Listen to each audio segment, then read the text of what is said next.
Fome marchou até lá e bateu na porta com força. Quando abriu, lá estava Sivan.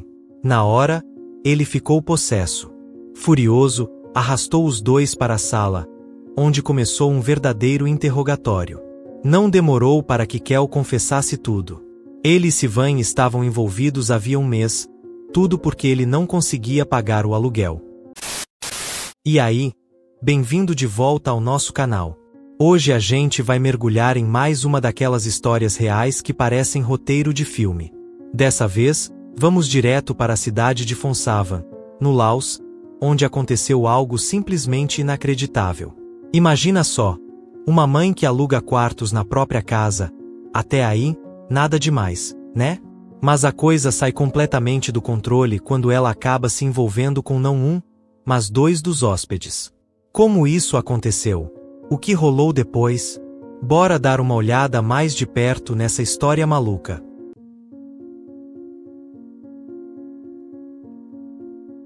Antes de entrar nessa história, já sabe, né? Não esquece de curtir, comentar, se inscrever no canal e compartilhar com a galera. Quanto mais gente acompanhando, melhor. Agora, bora ao que interessa. Tudo começa com uma mulher chamada Sivan, nascida em 1969, lá em Bangkok, no Laos. Na época, ela trabalhava como professora e era conhecida por ser extrovertida e falar tudo na lata, sem rodeios. Em 1996, ela se casou com Phome, um funcionário público do setor de terras e florestas, 3 anos mais velho que ela. Só que, menos de um ano depois, Phome foi transferido para Phonsavan por causa do trabalho. Isso significava que Sivan teria que largar o emprego e se mudar com ele. Eles tinham economizado bastante dinheiro, então, ao invés de continuar na moradia oficial que Phome tinha recebido, decidiram comprar uma casa luxuosa. Mas, apesar de terem uma vida financeira confortável, tinham um grande desafio pela frente: ter um filho. Ano após ano, eles tentaram, mas nada dava certo. Passaram por vários tratamentos de fertilização in vitro, sem sucesso. E quando resolveram tentar a adoção, descobriram que o processo era bem mais complicado do que imaginavam. Só em 2007 conseguiram adotar um menino. Mas, 6 anos depois, os pais biológicos da criança apareceram e quiseram levá-lo de volta. Foi um momento doloroso, mas Sivan e Phome entenderam que o vínculo da criança com os pais verdadeiros era forte demais para ser ignorado, então aceitaram deixá-lo ir. E assim, voltaram a viver sozinhos naquela casa enorme. Com Phome sempre viajando a trabalho, Sivan precisava encontrar maneiras de ocupar o tempo. Começou a praticar yoga, fazer aulas de aeróbica e até entrou para um grupo de mães que adoravam cozinhar e se exercitar. Além disso, com o dinheiro que acumularam ao longo dos anos, investiram em algumas propriedades para aluguel em Phonsavan. Enquanto Phome ficava fora, Sivan administrava os negócios e seguia sua rotina. Phome até sugeriu contratar uma empregada para lhe fazer companhia, mas ela recusou. Gostava da sua independência e só chamava o sobrinho de vez em quando precisava de alguém por perto. Aí, por volta de 2018, Phome teve uma ideia: alugar 3 quartos nos fundos da casa, perto da cozinha. Assim, além de garantir uma grana extra, a casa não ficaria tão vazia. Sivan curtiu a ideia e logo colocou anúncios no Facebook e na cerca de casa. Pouco tempo depois, os 3 quartos já estavam ocupados. O primeiro hóspede foi Kel, um cara de 25 anos que trabalhava como cantor em uma boate. Ele era de Bandung, super simpático, sempre com um sorriso no rosto. O segundo foi Vilay, uma mulher de 27 anos de Banoa, que trabalhava em uma concessionária de automóveis. Ela mal parava em casa, saía cedo e só voltava depois das 22 horas. O terceiro foi Kanfen, um rapaz mais quieto, de 26 anos, vindo de Salava. Ele trabalhava como administrador financeiro em um restaurante chinês e tinha um jeito meio nerd. Apesar das rotinas diferentes, todos se davam bem e também se tornaram próximos de Sivan e Phome. E, mesmo que a casa ficasse meio vazia durante o dia, à noite sempre tinha alguém por perto. Tudo parecia estar indo muito bem. Os pensionistas tinham bons empregos e conseguiam se manter na cidade sem grandes dificuldades.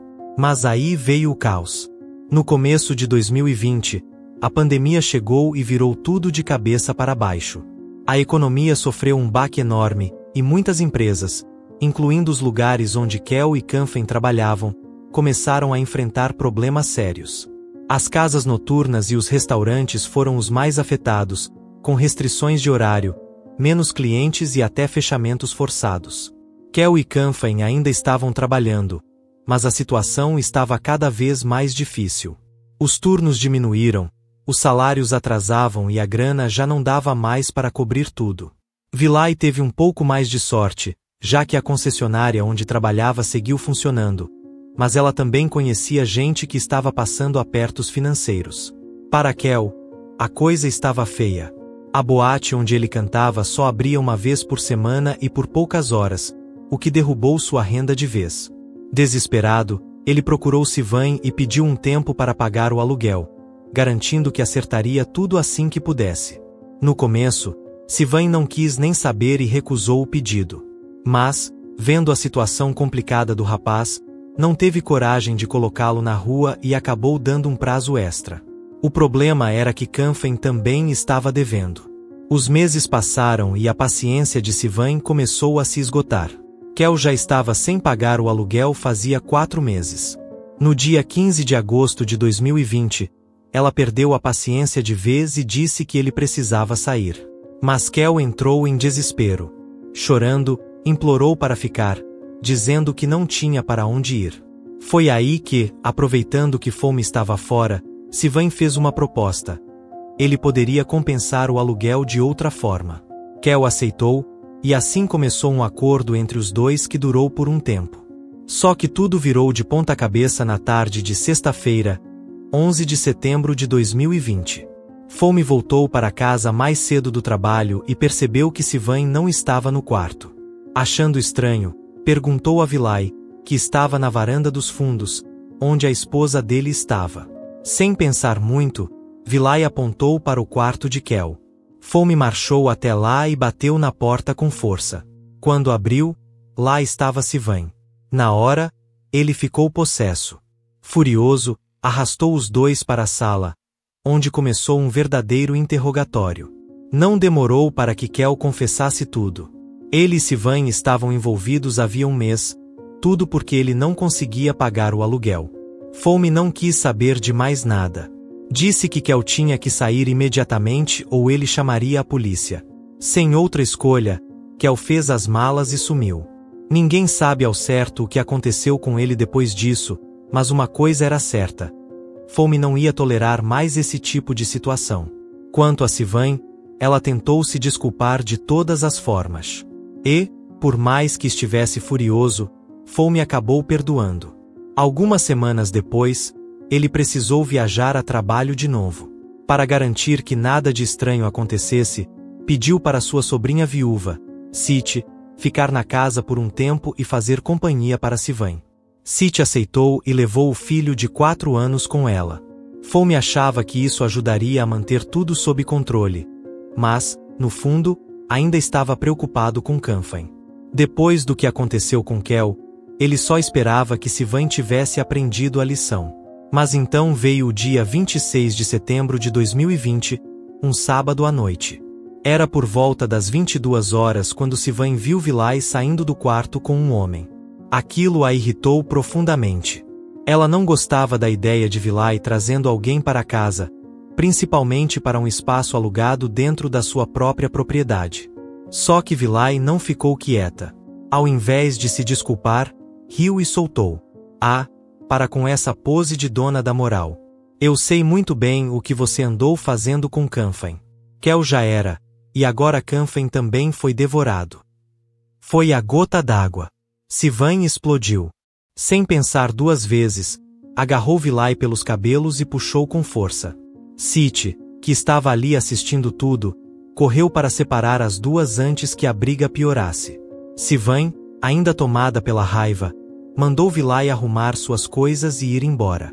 Mas Vilay não se intimidou nem um pouco. Juntou suas coisas rapidamente, e antes de sair pela porta, lançou um último aviso. Fica esperta. Eu tenho imagens suas batendo na porta do quarto do Khanfeng e entrando lá. Vamos ver como isso vai acabar. E, com isso, saiu acompanhada do namorado. Vi-Lai não estava brincando. Ela tinha mesmo gravado tudo e, para piorar, conseguiu o número de WhatsApp de Fome. No dia 4 de outubro de 2020, sem hesitar, enviou o vídeo para ele. Quando Fome abriu a mensagem e viu as imagens, seu sangue ferveu. Ele não conseguia acreditar no que estava vendo. Durante anos, trabalhou duro para sustentar a casa, deu a Sivan tudo o que ela precisava. E no fim das contas, era assim que ela retribuía? Ele sentiu o chão sumir. Não tinham filhos, mas isso não era desculpa para jogar o respeito e a moral no lixo. Furioso, ele confrontou Sivan no mesmo dia. Sem espaço para explicações ou desculpas, ele também ordenou que Khanfeng saísse imediatamente da casa. O rapaz, com a cabeça baixa, só conseguiu murmurar um pedido de desculpas, dizendo que nunca quis que nada daquilo acontecesse. Ele alegou que foi Sivan quem o pressionou, usando a dívida do aluguel como justificativa. Depois desse episódio, a relação entre Fome e Sivan nunca mais foi a mesma. 2 semanas se passaram e a confiança que ele tinha na esposa estava completamente destruída. Cada vez que ela saía para yoga, zumba ou qualquer outra atividade, a desconfiança o corroía. O que ela estava fazendo? Será que havia mais segredos escondidos? O peso dessa dúvida era insuportável. No fim, depois de 23 anos de casamento, Fome tomou a difícil decisão de pedir o divórcio. Sivan implorou, chorou, disse que faria qualquer coisa para consertar a situação, mas ele estava decidido. Nem mesmo o fato de um sobrinho estar morando com eles foi suficiente para que ele confiasse que ela não arrumaria um jeito de continuar escondendo coisas. Para ele, já era tarde demais. Então, veio o dia 29 de outubro de 2020. Era uma sexta-feira, e Sivan já estava fervendo de raiva há dias. Ela não engolia o fato de que Vi-Lai foi a responsável por abrir os olhos de Fome. Para ela, foi Vi-Lai quem destruiu seu casamento. Dominada pela raiva, decidiu confrontá-la. Foi até a concessionária onde Vi-Lai trabalhava, bem na hora do almoço. Mas, chegando lá, um segurança informou que Vi-Lai tinha saído para comer. Sivan esperou por uns 30 minutos, andando de um lado para o outro, mas nada dela aparecer. Quando já estava prestes a ir embora, percebeu um pequeno beco ao lado do prédio e resolveu dar uma olhada. E então, lá estava Vi-Lai, sozinha nos fundos da loja, passando batom diante de um pequeno espelho. No momento em que Vi-Lai viu Sivan, seu rosto ficou pálido. Ela tentou fechar a porta rapidamente, mas Sivan entrou como um furacão, sacando uma faca da bolsa. Sem pensar 2 vezes, partiu para cima dela. Vi-Lai gritou desesperada, tentando se esquivar, mas não conseguiu evitar os golpes. O barulho atraiu outros funcionários, que correram para separar as duas antes que o pior acontecesse. Vi-Lai foi levada às pressas para o hospital, com vários cortes nas costas. Felizmente, sobreviveu. Já Sivan não teve para onde correr. Foi presa na hora e levada diretamente para a delegacia.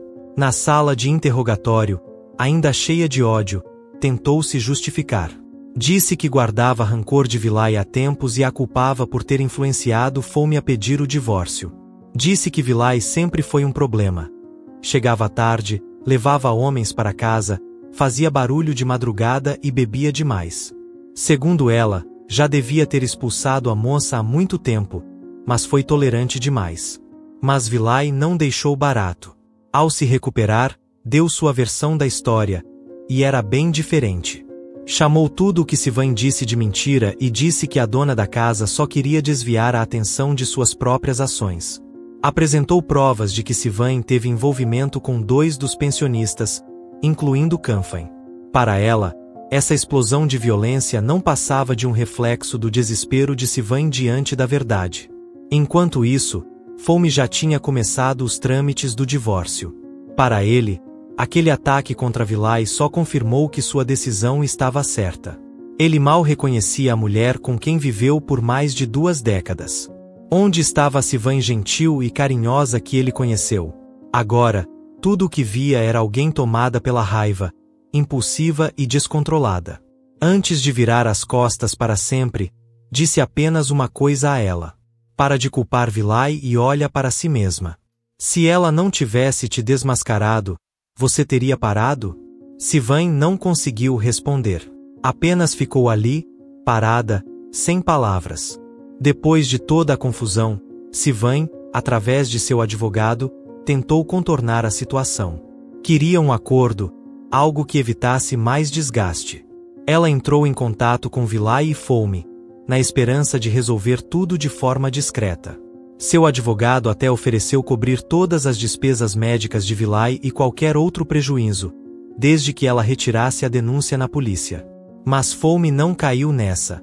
Para ele, já era tarde demais para Sivan tentar sair ilesa. Ele deixou bem claro que não permitiria que Vilay voltasse atrás e insistiu para que a justiça seguisse seu curso. Afinal, na visão dele, Sivan já tinha causado estrago demais, e o dano à reputação da família não podia simplesmente ser varrido para debaixo do tapete. A família de Sivan ficou furiosa com a postura de Foumi. Eles tentaram pressioná-lo, apelaram, mas ele não se abalou. Manteve-se firme e seguiu com o processo. No tribunal, a acusação tentou reforçar o caso chamando Kel e Kanfen como testemunhas, mas nenhum dos dois apareceu. Talvez estivessem com vergonha ou simplesmente quisessem distância dessa bagunça. No fim, em 15 de março de 2021, o veredicto saiu. Sivan foi considerada culpada por tentativa de homicídio em segundo grau e agressão com arma branca. A sentença? 7 anos de prisão. Pouco tempo depois, o divórcio entre ela e Foumi foi oficializado. Como parte do acordo, ele cedeu 2 das casas de aluguel que tinham nos subúrbios de Phonsavan para a família dela. Algumas pessoas até sugeriram que Foumi tomasse outras medidas legais contra Sivan por má conduta, mas ele decidiu não prolongar o assunto. Para ele, 7 anos de cadeia já eram punição suficiente. O casamento deles, que durou tanto tempo, terminou de forma amarga, mas na cabeça de Foumi, esse era o único caminho possível. Que lições podemos tirar dessa história?